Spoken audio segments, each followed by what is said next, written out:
Hello student, I am अनुज राजपूत। आज start करने जा रहे हैं chapter valuation of goodwill and nature and valuation of goodwill. ठीक है, तो ये 12th स्टैंडर्ड का जो है चैप्टर है, तो आज इसके बारे में हम स्टडी करेंगे। तो नेचर की अगर बात की जाए गुडविल की, तो क्या नेचर है? आपके जो गुडविल है वो फिक्स असेट्स होती है, यानी असेट्स में फिक्स असेट्स, जिसको हम नॉन करंट असेट्स भी बोल सकते हैं।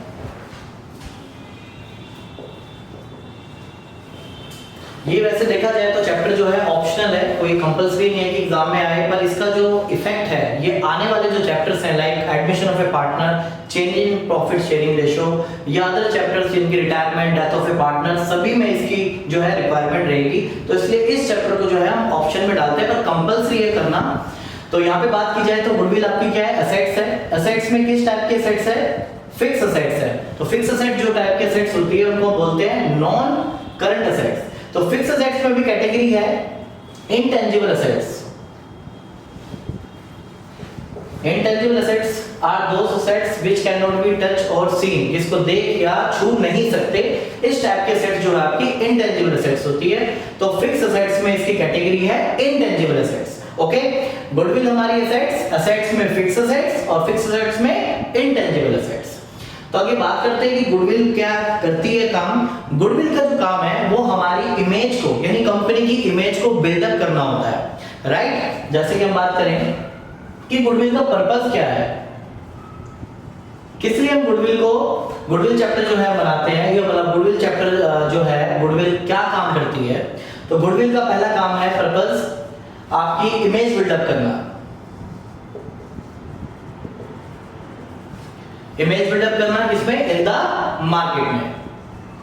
मार्केट में आपकी इमेज बिल्डअप करेगी। दूसरा, इंक्रीज इन सेल, आपकी सेल्स को क्या करना? इंक्रीज करना। मार्केट में आपकी रेपुटेशन बढ़ाना। ये सारे पर्पस है हमारी गुडविल के। कोई भी न्यू पार्टनर आता है, एडमिट होता है, तो एडमिट करते वक्त या रिटायरमेंट करते वक्त हमेशा गुडविल का वैल्यूएशन होता है। फर्म की गुडविल का वैल्यूएशन तब किया जाता है जब पार्टनर एडमिट हो, जब पार्टनर रिटायर हो, जब पार्टनर की डेथ हो या फर्म के बीच में रिकंस्ट्रक्शन हो रहा हो। तो इन केसेस में जो हम वैल्यूएशन ऑफ गुडविल निकालनी मैंडेटरी हो जाती है, राइट। बेसिक पर्पस तो इसका ये है कि मार्केट में इमेज को बनाने के लिए और रेपुटेशन इंक्रीज करने के लिए और फर्म की सेल या कंपनी की सेल्स को इंक्रीज करने के लिए आप गुडविल की वैल्यूएशन करते हो या गुडविल आपके काम करती है, राइट। इसके बाद हम बात करते हैं कि ऐसे कौन कौन से फैक्टर्स हैं जो इसको इफेक्ट करते हैं गुडविल को।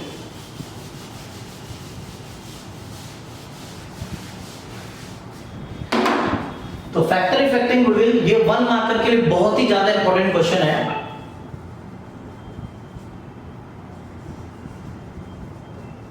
फैक्टर इफेक्टिंग गुडविल, तो कौन कौन से ऐसे फैक्टर्स हैं जो गुडविल को इफेक्ट करते हैं? फर्स्ट, सबसे पहले लोकेशन ऑफ बिजनेस। लोकेशन का बड़ा इफेक्ट पड़ता है किसी भी कंपनी की या फर्म की गुडविल पे। लाइक मैं कहता हूं कि कोई आपकी शॉप है, आपका जो बिजनेस है वो साउथ एक्स में है और एक आपका नॉर्मली आपका सपोज करो कि सागरपुर में, तो दोनों में बड़ा डिफरेंस है। तो लोकेशन की गुडविल किसकी ज्यादा बेटर होगी? यानी कि साउथ एक्स वाले की ज्यादा बेटर होगी। तो बिजनेस की लोकेशन को डिपेंड करती है। एक माना 5 स्टार होटल है, पर 5 स्टार होटल के साथ में जो है कबाड़ खाना है, गार्बेज का है सिस्टम, तो वो आपका क्या है, उसकी गुडविल पे इफेक्ट डालेगा। Second thing is quality of food, quality of service, quality of product, ये भी मैटर करती है। लाइक नोकिया कंपनी का सक्सेस होने का क्या रीजन था? नोकिया कंपनी का जो सक्सेस होने का रीजन था वो ये था कि उनके क्वालिटी ऑफ सर्विस और प्रोडक्ट दोनों ही बेटर थे as per to other company. इसलिए नोकिया कंपनी क्या है, बहुत ज्यादा देर तक, बहुत ज्यादा सालों तक चली और अभी भी चल रही है, पर उतना बेटर नहीं है पहले के मुकाबले में। तो क्वालिटी ऑफ सर्विस और प्रोडक्ट भी मैटर करती है। जिन कंपनीज की क्वालिटी ऑफ सर्विस और प्रोडक्ट बहुत अच्छा होता है तो उनकी गुडविल भी अच्छी मानी जाती है। थर्ड, यहां पे बात करते हैं स्किल ऑफ मैनेजमेंट, वहां के लोगों के काम करने का तरीका। मैनेजमेंट क्या करवाता है? लोगों से काम करवाता है। तो वहां के जो लोग हैं, वहां के जो मेंबर्स हैं, वहां के जो एम्प्लॉइज हैं, उनके स्किल्स बहुत अच्छे होंगे, तो वह उसकी ऑटोमेटिकली क्या होती है, गुडविल बिल्डअप हो जाती है। तो ये सारे ऐसे बहुत सारे फैक्ट हैं कि जो किसी भी गुडविल को क्या करते हैं, इफेक्ट करते हैं। तो वहां पे उसके लोकेशन का डिपेंड भी करता है, उनके क्वालिटी ऑफ प्रोडक्ट पे भी डिपेंड करता है। एक रेस्टोरेंट की बात करें तो रेस्टोरेंट के रिगार्डिंग में अगर बात करें तो सबसे पहले रेस्टोरेंट की लोकेशन बहुत अच्छी जगह होनी चाहिए, उनका quality of food and quality of product भी आपका मैटर होना चाहिए, और वेटर की और होटल की जो सर्विस है, रेस्टोरेंट की सर्विस है, वो भी आपके मैटर करेगी। तो 1 मार्कर के लिए क्वेश्चन बहुत ज्यादा इंपॉर्टेंट है, एग्जाम में बहुत बार आया है 1 मार्कर के लिए, तो आपके लिए 3 पॉइंट बहुत इनफ है, ठीक है। तो आप 3 पॉइंट्स को भी लिख सकते हैं, बाकी पॉइंट्स तो बहुत सारे होते हैं किसी भी चीज की गुडविल को अफेक्ट करने के लिए। आगे बात करते हैं इसकी वैल्यूएशन के बारे में। ये हमने इसका नेचर देखा, तो नेचर के बारे में हमने सारी चीज बातें कर ली है। अब बात करते हैं वैल्यूएशन की, या मेथड इसको आप बोल सकते हैं। तो यहां पे आपके 3 मेथड है। पहला है average profit method, second is super profit method, and third is capitalization method।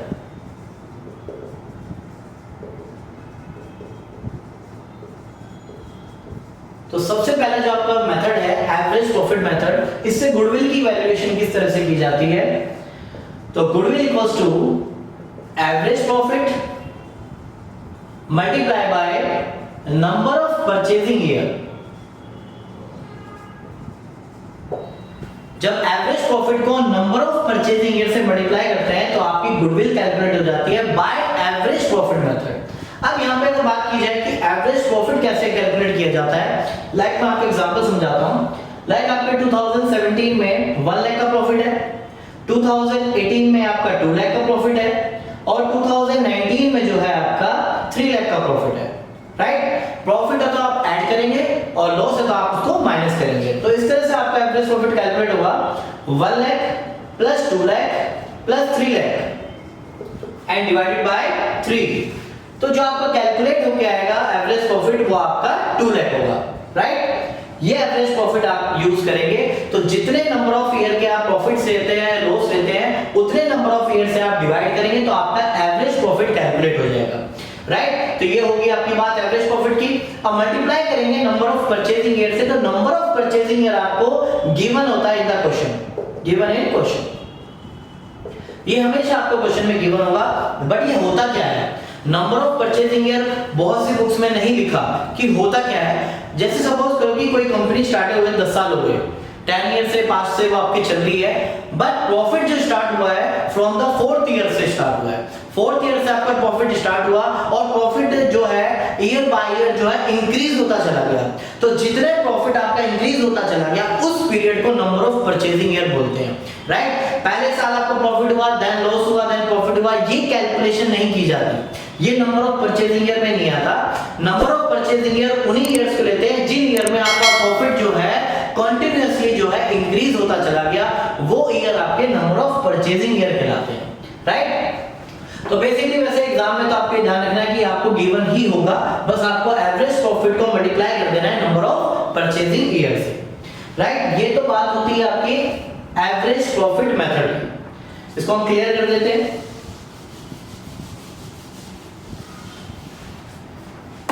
अब इसके बाद आता है सेकंड मेथड आपका सुपर प्रॉफिट मेथड। तो सुपर प्रॉफिट मेथड भी सेम इसी तरह से है गुडविल कैलकुलेशन करने के लिए। Super profit multiply by number of purchasing year,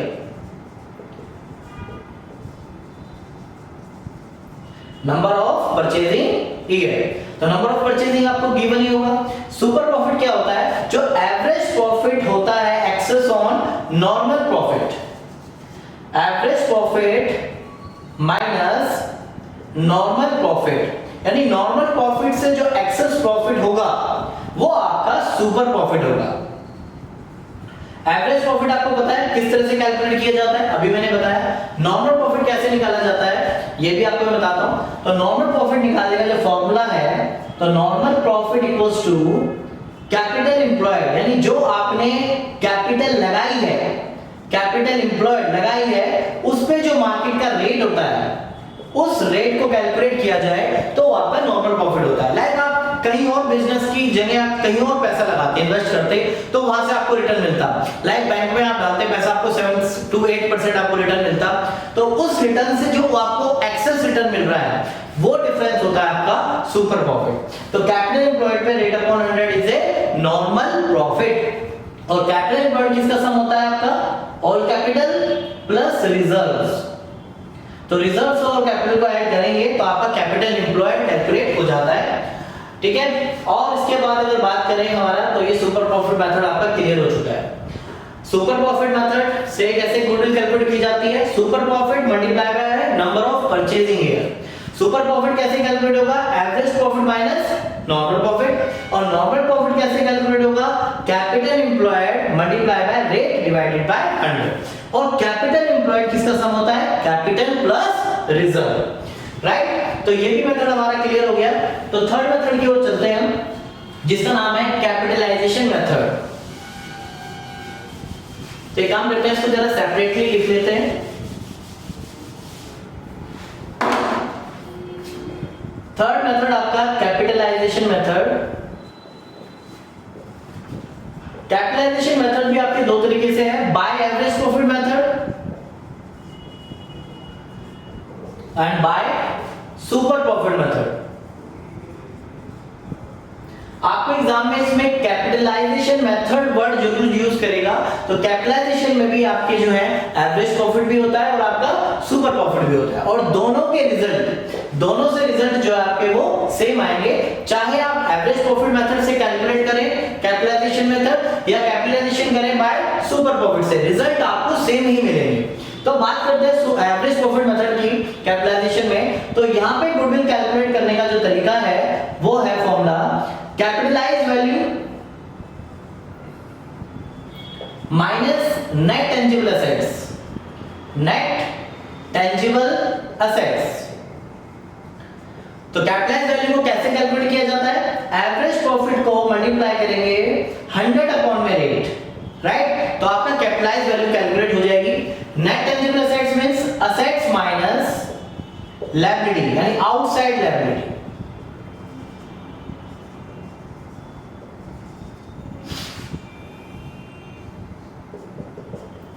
अगर एसेट्स में से आउटसाइड लायबिलिटीज को माइनस कर दिया जाए तो आपका नेट टेंजिबल एसेट्स आ जाता है। एक्चुअल में ये assets minus outside liability less करते हैं तो कैपिटल एम्प्लॉयड ही आता है। तो नेट टेंजिबल एसेट्स का आपका फॉर्मूला है assets minus outside liability. Capitalize value का फॉर्मूला है एवरेज प्रॉफिट मल्टीप्लाई बाय में 100 अपॉन में रेट। तो गुडविल कैलकुलेट इस तरीके से की जाएगी एवरेज प्रॉफिट मेथड में। और सुपर प्रॉफिट मेथड उससे भी इजी है, उसमें गुडविल कैलकुलेट की जाएगी super profit multiply bye 100 upon में रेट। तो इस मेथड में आपका ज्यादा इजी है। कैपिटलाइजेशन मेथड के सुपर प्रॉफिट मेथड में गुडविल कैसे कैलकुलेट की जाएगी? Super profit multiply bye 100 divided by rate. इस तरीके से आप यहां पे गुडविल कैलकुलेट करेंगे। और बाय एवरेज प्रॉफिट से कैसे कैलकुलेट करेंगे?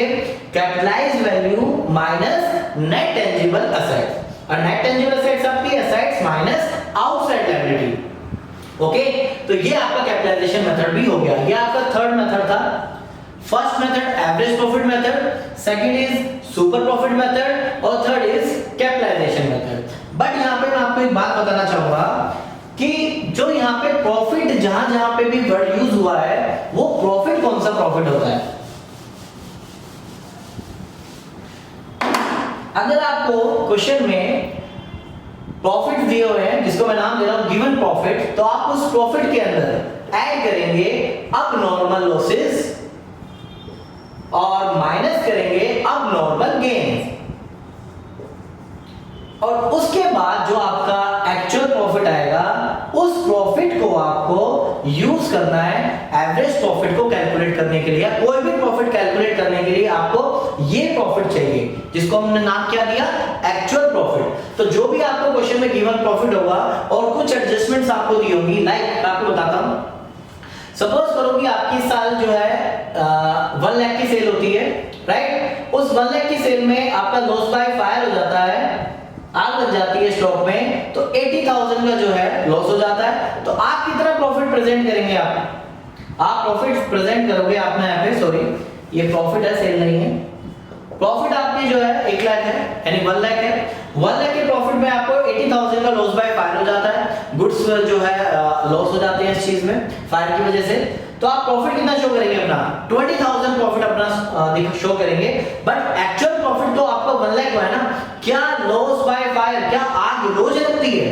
ऐसा तो नहीं है, ये तो बाय चांस हो गया कि आग लग गई तो उसके वजह से प्रॉफिट जो है रिड्यूस हो गया।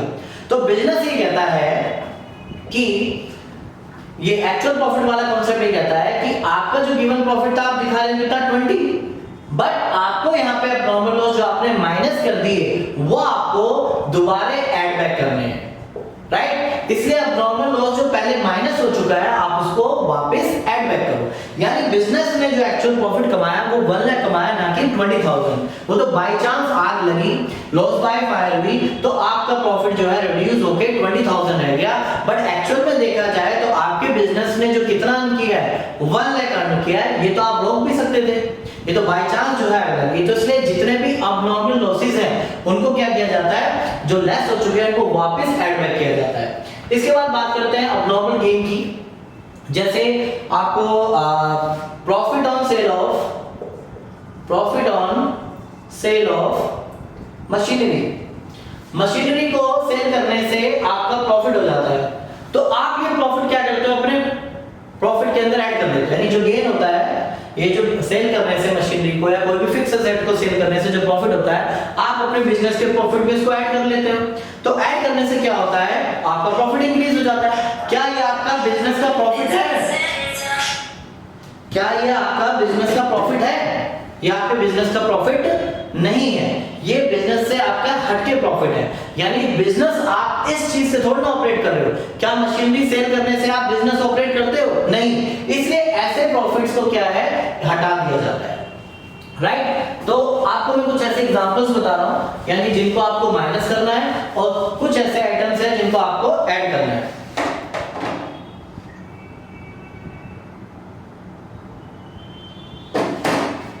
जैसे कुछ एग्जांपल्स हैं अबनॉर्मल लॉसेस के। Loss by fire, voluntary retirement, या आपको क्वेश्चंस के अंदर मिल सकते हैं। वॉलंटरी रिटायरमेंट का मतलब क्या होता है, किसी एम्प्लॉय को आप नहीं रखना चाहते और आपने उसको जबरदस्ती निकाल दिया, और निकालने के बाद आपने इसको कंपनसेशन पे किया। क्या आपको कंपनसेशन कोई जरूरी थोड़ी ना पे करना, आप अपनी तरफ से इस बंदे को निकाल रहे हो और आप अपने प्रॉफिट्स को क्या है फिर डाउन में शो कर रहे हो, तो आपको वापस वो ऐड बैक करना पड़ेगा, राइट। इसके बाद में और भी लॉसेस हो सकते हैं, कोई यही नहीं है कि और भी कोई लॉसेस हो सकते हैं जो आपके बिजनेस से कंसर्न नहीं है, बिजनेस से हटके हैं।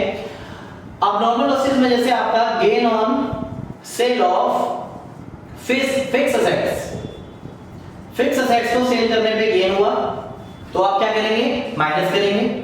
आपको डिविडेंड रिसीव हुआ, आपने कहीं पे पैसा इन्वेस्ट किया था और वहां से आपको डिविडेंड मिल रहा है, तो आपके बिजनेस की इनकम तो नहीं है ना वो, तो डिविडेंड रिसीव। और आपको इंश्योरेंस का अमाउंट रिसीव हो रहा है, तो इंश्योरेंस का जो अमाउंट है आपको, ये भी आपका क्या है, अबनॉर्मल गेन है। तो इस टाइप के जो गेन है वो आप माइनस करेंगे और इस टाइप के जो लॉसेस हैं वो आप ऐड करेंगे।